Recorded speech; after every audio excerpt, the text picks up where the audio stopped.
Päivää pitkästä aikaa. E-studiot valmistellaan Vain elämää konserttia, treenejä huomenna aamupäivästä tänään kasauspäivä. Paikalla M-Sonicilta Tero Hölttä. Hei.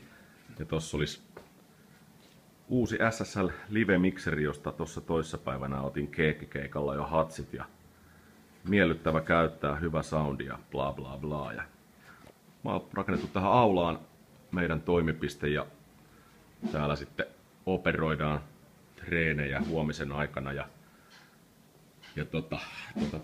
kaikki tehdään tavallaan just niin kuin konsertissa, että artistit monitoroidaan täällä salissa Soilamon Karrin toimesta, jonka aivan järkyttävä ihana fillariteli tuolta paistaakin.